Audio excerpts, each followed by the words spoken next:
Hola, hola, ¿qué tal? ¿Cómo están, queridos amigos de este programa de Acuarela Latinoamericana? Hoy tenemos la presencia de Carlos García. Voy a hacer un poco, ¿y por qué él está acá? Es primera vez que participa con nosotros. Hola, Carlos, ¿cómo te va? Muy bien, buenos días o buen mediodía para nosotros aquí en Sí, Europa. Sí, sí, tú estás en este momento en Bélgica. ¿En qué sí, lugar exacto estás en Bélgica? en Flandes, Ya, un lugar hermoso. en una ciudad del centro de Flandes. Ya, perfecto. Yo acá desde Estocolmo, como siempre, vamos a recordar este mes de agosto, lo estamos recordando con varios compañeros, ya que en 1973, un mes antes del golpe militar, que fue una dictadura sangrienta, asumiendo el poder con las armas, con violaciones a los derechos humanos y la muerte de nuestro presidente Salvador Allende, y junto a muchos chilenos y extranjeros fueron torturados, asesinados, desaparecidos, exiliados, más la represión al pueblo por muchos años. Si en ese mes de agosto detienen a un grupo, en el cual también me incluyo, de miembros de la Armada por denunciar la planificación de un golpe de Estado por la oficialidad de la Marina. Y no estaban dispuestos a obedecer esas órdenes, ya que habían jurado la bandera de la Constitución establecida desde el año 1925. Por lo tanto, el gobierno de turno fue elegido democráticamente en ese entonces. Carlos, cuéntanos toda esa situación. Es difícil volver atrás en el tiempo, quedan muchas cosas que están ahí, muchas veces es muy bueno relatarla porque es importante que las nuevas generaciones y los que están hoy día gobernando y que están dirigiendo sepan la verdad. ¿Qué es lo que pasó? Cuéntanos, Carlos. Bien, gracias por la invitación y efectivamente primera vez que participo en tu programa. Y es bueno recordar, creo que en la Marina en general éramos jóvenes común y corrientes, gente sencilla.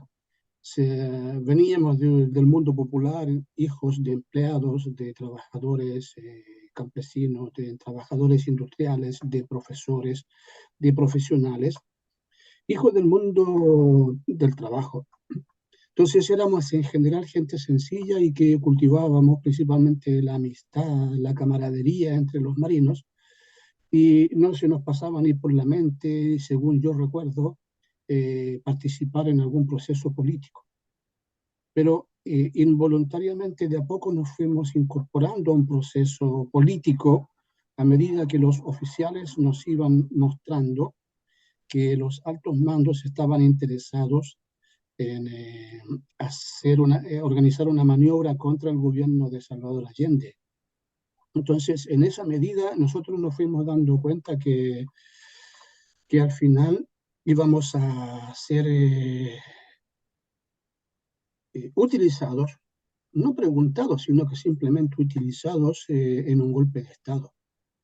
Eso se fue produciendo de a poco y eso nos hizo cambiar como jóvenes, de jóvenes sencillos, preocupados por la amistad con otros compañeros, pasamos a ser también conspirativos, a conversar ya en secreto con los amigos para preguntarnos mutuamente qué es lo que está pasando, qué es lo que puede pasar en el país, por qué los oficiales no están entrenando políticamente, ya no profesionalmente, sino que nos están entrenando políticamente para actuar contra el gobierno de Salvador Allende. En algún momento efectivamente pasó eso que tú mencionas, que tuvimos que comprender que nosotros habíamos hecho un juramento y para nosotros era algo simbólico, como gente muy joven, entramos adolescentes casi a la Marina, entre los 16 y 17 años, y después cuando estábamos en la edad de 20 años más o menos, cuando se produce la gran maniobra golpista, nos damos cuenta de que, bueno, tenemos que asumir una actitud personal y colectiva para ver si somos capaces de hacer algo. Y en ese proceso nos fuimos dando cuenta que sí que éramos capaces de organizarnos para conversar principalmente entre nosotros y después para denunciar de manera reservada hacia el exterior las maniobras de los oficiales golpistas dirigidos por el alto mando. Entonces, bueno, el juramento que nosotros hicimos se fue haciendo práctico en la medida que tomamos conciencia que había que reaccionar frente a la maniobra golpista. Ahí nosotros dijimos, bueno, este es un gobierno legítimamente constituido y el juramento dice exactamente que nosotros debemos respetar a todo gobierno legítimamente constituido. Eso es todo. Entonces, eso es lo que fue lo que nos inspiró. Además, que dentro de la tropa de la Armada en ese tiempo, abiertamente existía mucha simpatía por el proceso de emancipación social que se estaba viviendo, encabezado por el presidente Allende, la liberación de los campesinos principalmente, que yo vengo del mundo campesino, y yo viví eso cuando yo viajaba a visitar a mi familia. Yo veía la efervescencia de los campesinos que ya habían creado nuevas formas de propiedad en el campo, con cooperativas, con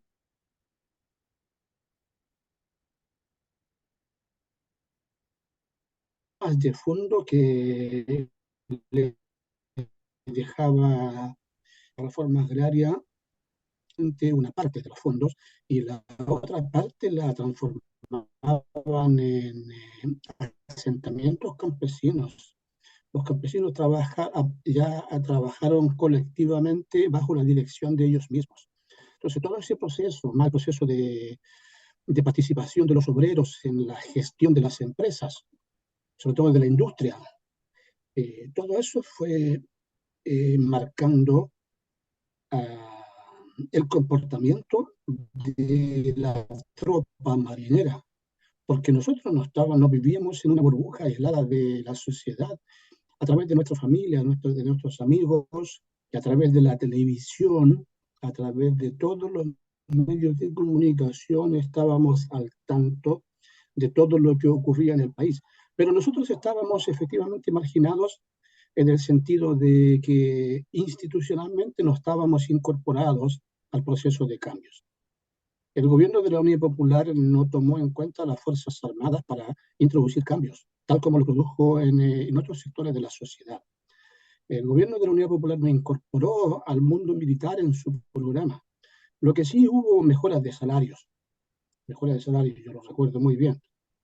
Pero aparte de eso, incorporar al mundo militar para hacer reformas como en el sector industrial, en el sector campesino, en el sector minero, no.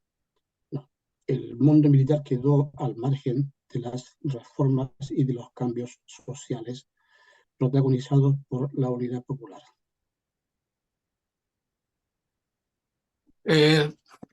Carlos, Dime, sí. me quedo hasta ahí con tu pregunta, me quedo hasta ahí para darte la palabra. Sí, gracias, sí, gracias, por supuesto. No, lo mío va a ser más en preguntas prácticamente porque si bien es cierto lo vivido dentro de lo que fue la Fuerza Armada, la parte democrática que es inexistente en ese entonces, que tampoco hasta el día de hoy creo que sea así, la forma de dirigir, digamos, a una Fuerza Armada, al perraje, como le dice, a la tropa. Eh, la forma, pero ellos, los oficiales siempre tienen la palabra, siempre tienen la posibilidad de inclusive participar en la sociedad con el voto y dar opiniones. ¿Qué es lo que se gesta? Eso tú tocabas un poco eh, lo que significó para la Fuerza Armada en alguna medida el aumento de sueldos, pero cómo era la visión que tenían los oficiales frente a esto, a este proceso porque teníamos bien claro de que los oficiales están en contra lo dicen así claramente, contra el comunismo, contra todo aquello es lo peor, o sea, el roto, hay declaraciones, inclusive hay libros en los cuales escriben los oficiales en sus teorías, en sus memorias, digamos. Eh, ¿Qué piensa? O sea, ¿cómo se daba esa situación ahí? Que es muy importante que se conozca. ¿Mm? Es que históricamente los oficiales han sido la clase dominante dentro de las Fuerzas Armadas y la tropa es la fuerza obediente, simplemente eso. Es una reproducción que va de una época histórica a otra, incluso en tiempos muy antiguos la tropa marinera era prácticamente esclava y, y a comienzos del siglo XX hubo rebeliones en algunos países, en algunas marinas, porque recordemos solamente una, que en Brasil hubo una rebelión de marinos contra el látigo, que fue muy famosa esa rebelión Mm. creo que fue en 1910, 1914, por ahí, que en la Armada de Brasil la tropa se rebeló contra el castigo vía látigo. Le aplicaban el látigo frente a cualquier falta al reglamento. Entonces, bueno, en la época que nos tocó vivir a nosotros en la Marina, eh, eso ya había cambiado bastante, ya no existía el castigo físico. Porque yo recuerdo algo muy simbólico, cuando yo entré a la Marina en el año 1969, un instructor dijo, agradezcan que ahora están regalones, que no les podemos agarrar a patadas, ni a combo, ni a palos, porque creo que el año 68 salió una ley que se prohibía el castigo físico en todas las Fuerzas Armadas, porque se aplicaba castigo físico antes, que era normal que un instructor le pegara un puñete, una patada a un recluta. Eso ocurría en el año 69 también, Carlos. Por lo menos También, en la escuela todavía quedaba artesana, así, sí, en la escuela artesana sucedía eso. Los castigaban con golpes y todo el asunto. pero ya era, pero ya era ilegal. Antes no es que fuera legal, simplemente que no Mm. estaba prohibido por alguna ley. Ya, no había ley que dijera ni una cosa ni la otra, simplemente se aplicaba de hecho. Claro, yo recuerdo que el año 69, también en la escuela de grumetes, algún instructor le dio un golpe a algún grumete, eh, pero ¿qué pasa? Que nosotros en esa época no sabíamos, no Mm. sabíamos que podríamos denunciar eso eh, no solamente vía reglamentaria dentro de la Armada, sino que podríamos haber contratado a un abogado y hacerle un proceso a un instructor que golpea a un marino, porque eso es agresión. Sea dentro del mundo civil o dentro del mundo militar, es un delito de agresión. Pero nosotros no lo sabíamos y nunca hicimos un proceso legal contra los maltratadores dentro de la Marina. Pero en el año 69 ya fue disminuyendo porque una vez un instructor dijo, efectivamente, ustedes están regalones porque ya no les podemos pegar. ¿Ya? Entonces la prepotencia de los oficiales, el abuso de poder, durante el orden popular, en los buques de guerra y en las escuelas de especialidades, disminuyó mucho. Hubo cambios. No hubo cambios reglamentarios, legales, constitucionales, pero sí en la práctica. Ya no andábamos, nosotros en las escuelas y en los buques ya no nos andábamos cuadrando a cada rato frente a un oficial. Eh, ya eh, había más relajo en el trato, pero las órdenes seguían siendo órdenes, y uno fácilmente cae prisionero detenido en un cuartel de seguridad de la Armada. Eso lo sabíamos, pero sí relajábamos todo lo posible el reglamento, que si me dicen que tengo que estar a las 10 de la noche en el buque, yo llegaba a las 8 de la mañana, ¿m? Y si me castigaban, no importa, yo le decía, oiga, teniente, pero ¿para qué es tan rígido? Y a veces el teniente decía, ya, ok, ya pasa, pasa. Ya. Cosas así que fueron, como nosotros le llamábamos, eh, ir alivianando un poco el reglamento. Pero no hubo cambios estructurales, cambios de fondo. Eso fue notorio, pero fue en el fondo la mantención del esquema tradicional, donde los oficiales son todopoderosos, estructuralmente, dentro de la jerarquía, la tropa solamente obedece, y los oficiales son la clase social que tiene derechos políticos, y la tropa no tiene derechos políticos. Eso se mantuvo siempre durante la Unidad Popular.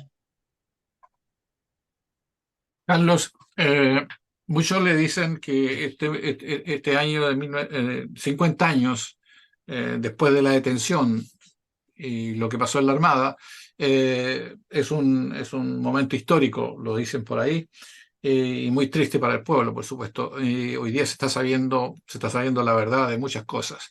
¿Cómo, por qué reaccionan? Porque esto no es una cosa que, bueno, una reacción así nomás que hubo de nosotros, sino que también hubo una cierta, digamos, intercambio de información, tanto los uniformados como también de las reparticiones del caso de ASMAR, en el cual yo trabajaba. Empezó la comunicación y empezamos a conversar qué es lo que estaba pasando. Cuéntanos.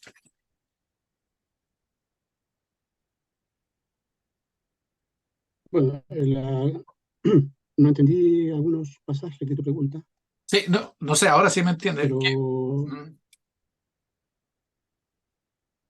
Mm, tenemos un problema de la comunicación un eh, poco, sí, se te pero ha cortado, perdón, es que se te ha cortado.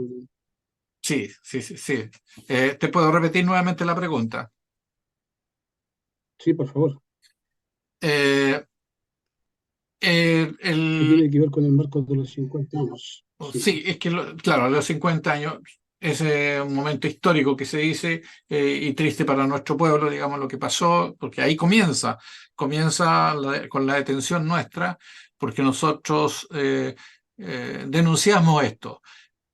¿Cómo fue eso? ¿Cómo fue? Porque hay mucho, se ha escrito mucho y hay muchas cosas que son muy verdades y tratan de ocultarlas. O sea, nosotros estábamos organizados, ¿cómo fue eso? ¿Cómo fue nuestro accionar y cuántos compañeros cayeron detenidos y qué fue pasando después con el transcurso del tiempo? Cuéntanos, tienes libre la habla, cuéntalos todo nomás, sin problema. Me es difícil hacerte preguntas porque yo manejo toda esa situación, pero me gustaría que tú la contaras mucho mejor. ¿Mm? bueno, sí, sí, efectivamente tú y yo manejamos eso, pero bueno, para los auditores del programa es bueno eh, contextualizar aquella parte de la historia. Y efectivamente, cuando se cumplen 50 años de nuestra detención, que fuimos los primeros presos políticos eh, en esa época de la historia de Chile, un mes antes del golpe de Estado. Como decíamos, fuimos los primeros presos políticos de la dictadura antes que comenzara la dictadura, porque efectivamente el poder militar en ese momento, eh, ocupado de organizar un golpe, ya tenía mucho poder. Entonces ya estaban controlando buena parte del aparato institucional, del control regional, tenían militarizadas algunas zonas, tenían mucho poder en las Fuerzas Armadas y amparados sobre todo en la ley de control de armas, que les permitía desplegar tropas y hacer allanamientos y cosas de esas. Y nosotros que nos opusimos al golpe de Estado, que denunciamos públicamente, no tan abiertamente, porque yo recuerdo que hicimos todo de manera bastante reservada. Fuimos a algunos sindicatos, estábamos en Talcahuano. Yo recuerdo que fuimos a algunas sedes sindicales ahí en Huachipato, en esa zona, en la zona de las petroquímicas, buscando algunos contactos con dirigentes sindicales. Otros compañeros tuvieron la oportunidad de entrevistarse con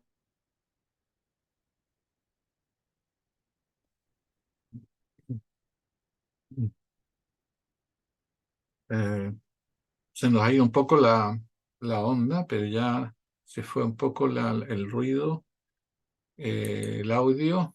Vamos a ver si podemos conectarnos con Carlos. organizados, ¿sí? Ahora, Y ahora sí. bueno, es imposible prepararse para oponerse a un golpe de Estado si no estamos organizados. Entonces, bueno, lo que sí hubo una campaña después de difamación sobre nuestra organización. Decía que estábamos organizados para matar oficiales, para bombardear poblaciones de los cerros de Valparaíso, donde estaba la escuela naval, o en algunas zonas de Viña del Mar, donde había población de familias de los oficiales.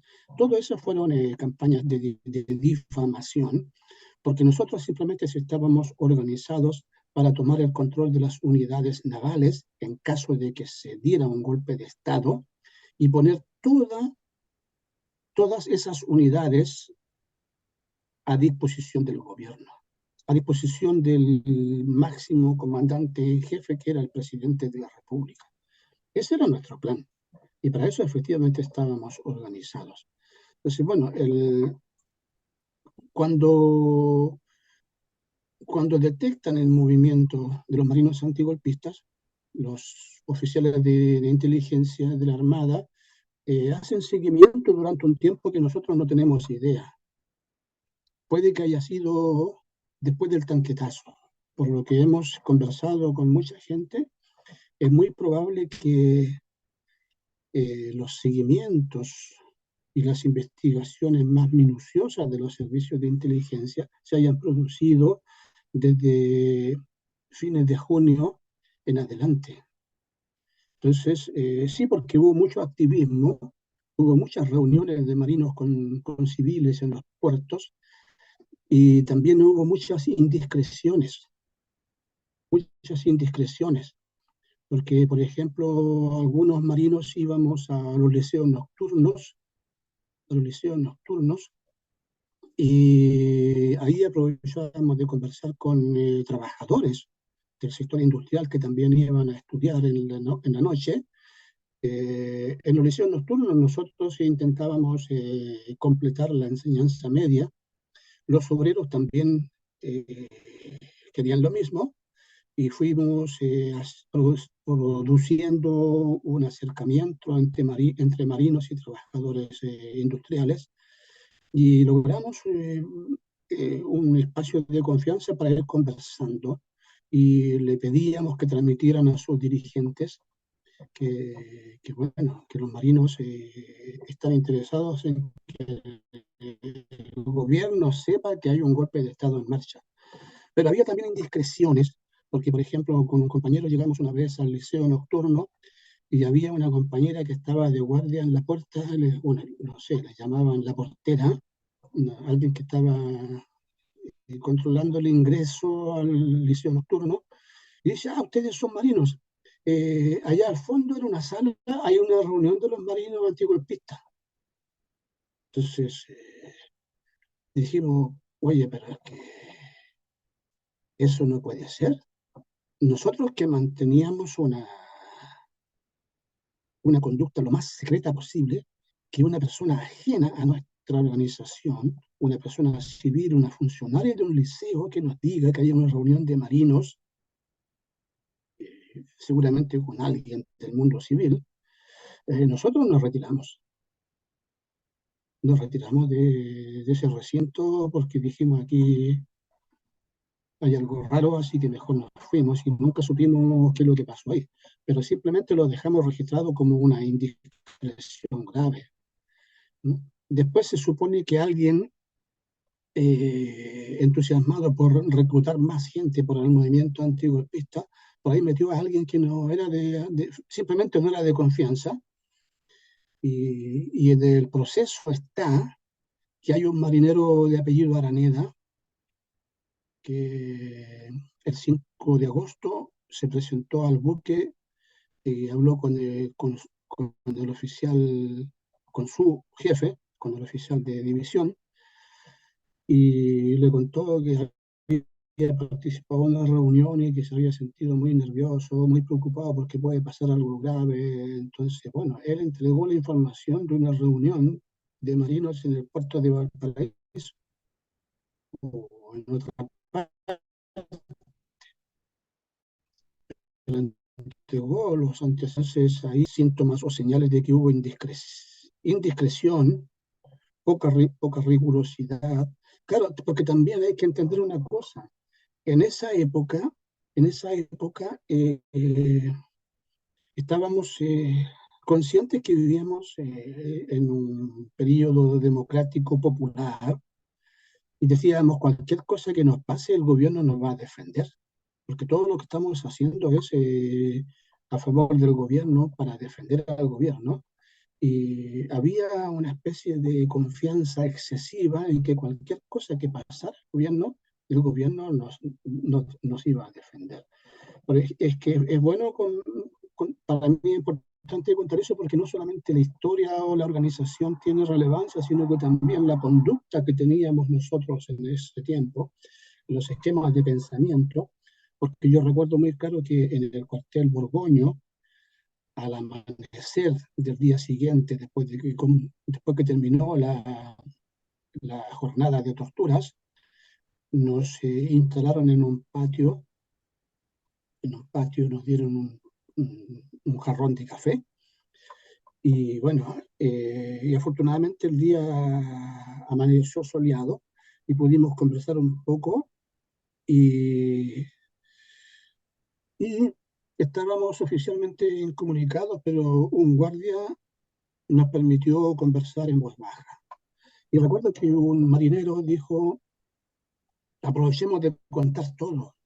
Total, está el compañero Allende en la presidencia y tenemos que destapar todo esto ahora. Contemos todo lo que sabemos para que esto se destape de una vez.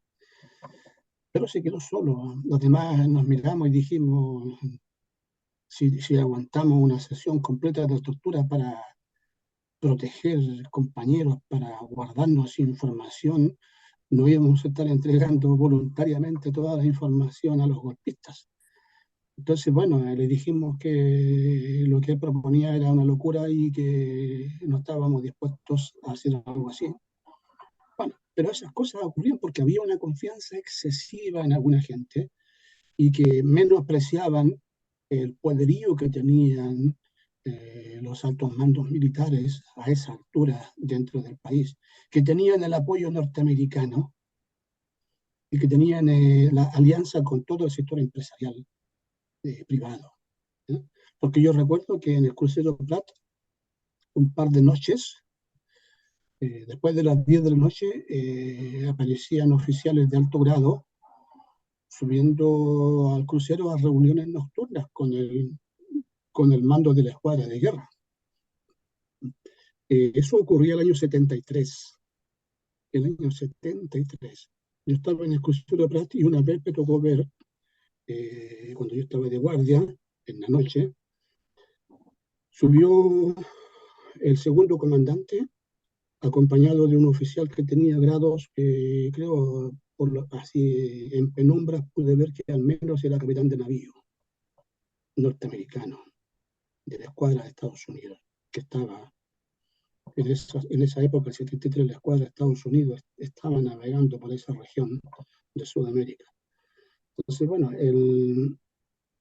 esas cosas las vivimos y nos fuimos convenciendo cada día más que el asunto no era tan simple como denunciar un golpe de Estado, sino que teníamos que prepararnos para combatir contra los golpistas en algún momento. En algún momento Carlos, se iba a romper eso.